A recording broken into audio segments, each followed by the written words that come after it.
How's it going, everyone? There is panic in the banking sector.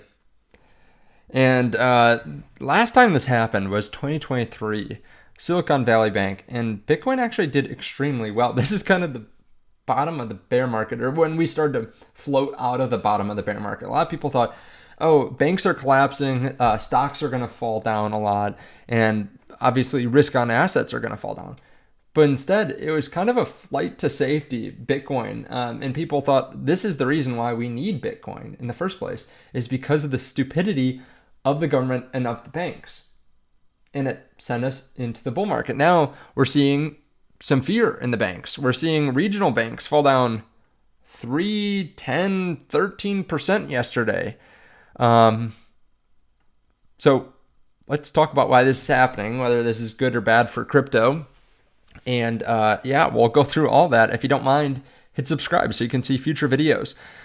The market is kind of bloody today for Bitcoin, but we have come up a couple $1,000s from the bottom. If you want to start trading crypto, I actually am making a video. I don't know if this is going to be out before or after, but making a video whether it makes sense to trade and to buy altcoins in this market. And for, if you haven't seen the other video, just so you know, I am putting more money into leverage trades today, but watch the full video for context. If you want to start trading, BYDeFi offers a great bonus for everyone that's ever signed up. So unlike a lot of other exchanges that just give you a sign up bonus when you're just trying out the platform and you're just getting your feet wet and then it's gone, they constantly run these promotions. Like you can get up to a $13,000 bonus. And this is for everyone that's ever signed up. So if you want to start trading, check out BYDeFi underneath the video. Now, the traditional market today, let's actually look, the indices are slightly red. They're actually even more red in the pre-market than popped up, then came down. Gold's hitting all-time highs, I think partly because of what's happening in the banking sector. And Bitcoin's had a bit of a sell-off recently. But let's talk about what's happening with regional banks and just banks in general, because JP Morgan Chase did not have a good day yesterday either. Some of the biggest banks are also bleeding a little bit. Regional bank stocks are plunging hard. This is from yesterday, this tweet, but they're still down today. They rely on short-term liquidity, aka cash on hand, to cover daily operations. Weekly government payments temporarily boost their cash via float, but when a shutdown stops those payments, banks must sell assets to stay liquid. Right now, large treasury settlements are draining cash. The banks are borrowing heavily from the Fed to cover gaps.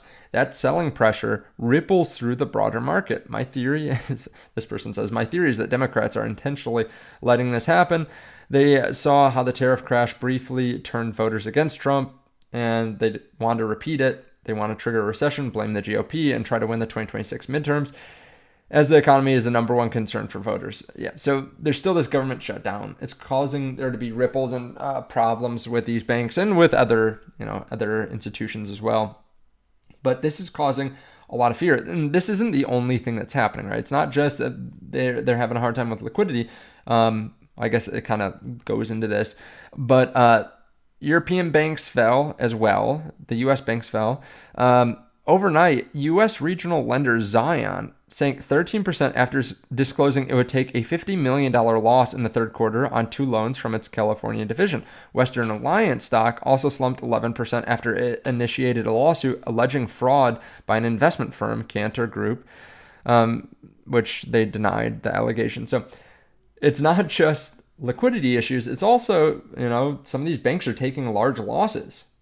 And some of the banks are talking about having to take even more losses in the future, which is causing some concern over maybe the state of the economy. Just to be clear, a lot of these big banks are run by people that are pretty risk averse after 2008. So if you ever listen to Jamie Dimon, he is always like preaching caution. Even if we're in a bull market, he's preaching caution. Even if we're in the bottom of a bear market, he's preaching caution. Like he's not overly I don't want to say ambitious, but he's not always just spouting out how bullish things are, like a Tom Lee, right? They're cautious people, especially after what happened in 2008. So they might say that they're getting ready for bigger losses, and they might not materialize. Now, this has started to hurt the banking system, especially with the issues of these two lenders. Like, they say that when there's smoke, there's often fire. And especially after the 2023 crisis, like, people are a little bit worried because there were some big banks that went down. So what's going to happen? I don't necessarily know, right? Like there are regional banks that are under fire. I think the big banks, are pretty much quasi-government backed at this point, but the smaller regional banks can blow up.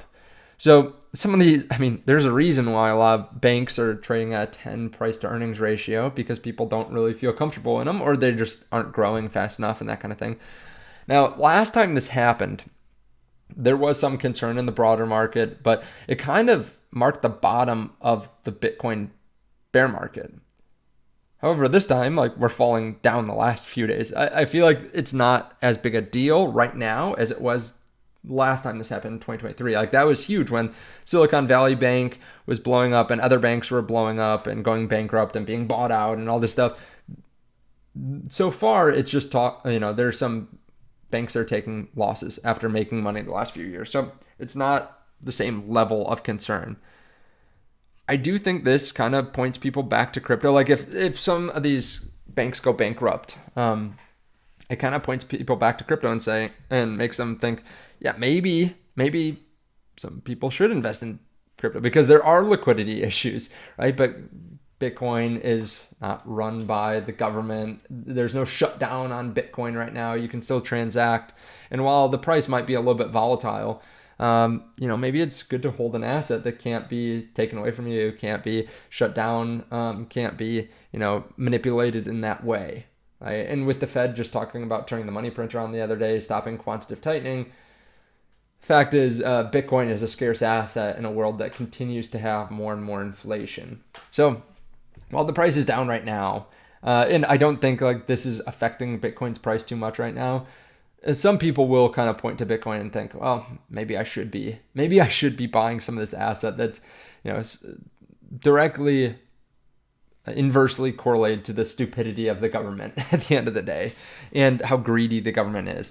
And these articles are literally talking, or some of these people are talking about how people in the government are just letting this happen because of political gain, instead of trying to protect banks and voters and stuff like that. So obviously there are a lot of people that are extremely greedy and selfish, and I'm not saying that he's right about the Democrats or the Republicans or whatever. I'm just saying this underscores why you need Bitcoin in the first place. And sure, it'll be volatile. I'm not saying that the price is only going to go up from here or only going to go down or anything like that. But I think at the end of the day, pretty much all roads lead back to Bitcoin. And this is another reason why it would make sense to have some kind of asset that can't be, shut down. Let me know your thoughts, though, underneath the video. I appreciate you watching. If you want to trade Bitcoin, there's a link underneath the video. If you want to trade other cryptocurrencies, you can check out BYDFi or BTCC, BitUnix, WEEX, BLOFIN, all those. If you want to join the Telegram, sometimes I post exclusive videos there. It's linked underneath the video as well. I'll see you in the next one.